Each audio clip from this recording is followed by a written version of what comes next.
دیکھیں جو برگیڈیئر ضیاء اللہ گئے تھے وہ اس میں بھی بہت کچھ مبالغہ ہے. اچھا وہ ان کو حکومت پاکستان نے بھیجا تھا نا, وہ خود تو نہیں چلے گئے تھے, وہ حکومت پاکستان کے ایک افسر کے طور پہ گئے تھے اور ان کا مینڈیٹ تھا کہ جو کنگ حسین ہے اور جارڈن کی ریاست ہے اس کی حفاظت کریں. ٹھیک ہے, تو انہوں نے حق ادا کر دیا اور حفاظت کی ان کی. اور آج یہ جو بات کر رہے ہیں نا, ہم خام خواہ ایک بحثوں لمبی بحث ہیں لوگ. میں شاید سے سمجھنے جا رہا ہوں یہ کیوں ریفرنس دے رہے ہیں ضیاء اللہ صاحب. بات یہ ہے کہ اگر ہماری فوج وہاں جائے گی تو حماس کی رضامندی سے جائے گی, ہمارے مسلمان ملک جو ہیں ان کی رضامندی سے جائے گی, ٹھیک, مشترکہ کارروائی ہوگی. اور آپ نے کسی نے وہاں امن قائم کرنا ہے نا, آخر جو بھی اس کا مینڈیٹ ہوگا اس پہ غور ہوگا. ابھی نہ سوت نہ کپاس نہ جلاہے سے لٹم لٹا. پاکستان نے تو بھی کہا ہی نہیں کہ ہم جائیں گے, صرف ہم ہوا میں تیر چلا رہے ہیں. غور کرنے پر آمادگی کا اظہار کیا جس کو مارکو روبیو کنفرم غور تو کرنا ہے, صورتحال کو سنبھالنا ہے. یہ جو سارے لوگ ہیں 1 لاکھ لوگ جو ہیں تحقیق ہو گئے, 19 لاکھ تو بچ گئے نا. جنگ بندی ہوئی بے شک, یہ تو اگر ان کی بات مانتے جنگ بندی نہ ہوتی. آپ تحمل سے کام لیں, تدبر سے کام لیں, بھروسہ رکھیں اپنے آپ پر بھی اور ان لوگوں پر بھی جو پاکستان کے معاملات چلا رہے ہیں. وہ کیسے ایسے جا کے خود سری سے کام لے سکتے ہیں. یقیناً سوچ سمجھ کے اقدام ہوگا اور کبھی بہرکس حماس سے لڑنے کے لیے کوئی فوج نہیں بھیجنی چاہیے, حماس کے تحفظ کے لیے بھیجنی چاہیے, اسحاق ڈار صاحب فلسطینیوں کے تحفظ کے لیے بھیجنی چاہیے.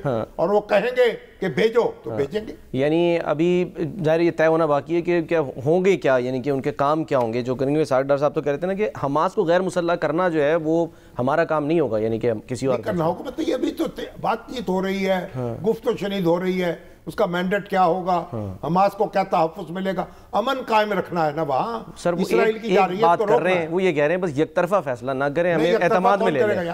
آپ ایسے ہی ہم ہر آدمی جو ہے وہ بنا ہوا بین الاقوامی امور کا ماہر. توقف مولانا بڑے سلیقہ مند شخص ہیں, کوئی توقف کرے, وہ انتظار کر لے.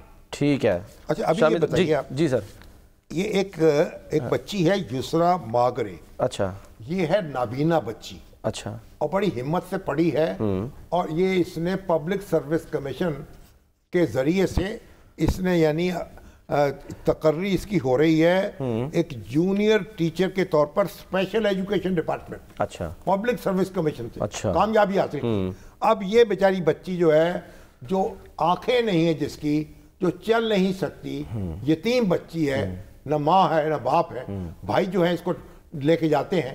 اب اس کو نندی پور اس کو تقرر کر رہے ہیں. اچھا. اب آپ مجھے بتائیں مریم بی بی, آپ توجہ فرمائیں کہ نابینا بچی وہاں کیسے جائے گی. وہاں کوئی بینا آدمی بھیجیں جو وہاں بچوں کو تعلیم دے, اور یہاں اس کو لاہور میں کہیں ایڈجسٹ کرے, کو خدا خوفی تو کرے نا.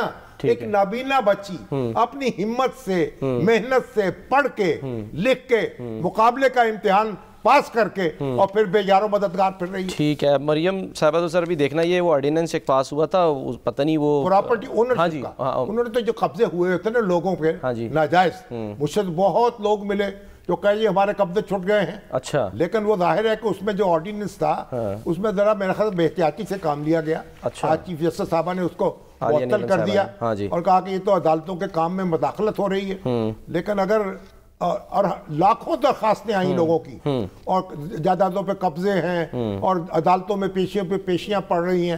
میرا خیال ہے اگر کوئی بڑا غور و خوض کے بعد اس کو دوبارہ اس کو یعنی نافذ کیا جائے اور اس میں ترمیمات کر لی جائیں جس پہ عدلیہ کی معاونت حاصل کی ریمارکس یہ آئے جیسے عدلیہ متبادل, یعنی آپ متبادل عدلیہ تو قائم نہیں کر سکتے نا, تو اس پہ غور کر کے عدالت کی جو آبزرویشنز ہیں پھر اس میں ترمیم کر کے اس کو نافذ کرنا چاہیے.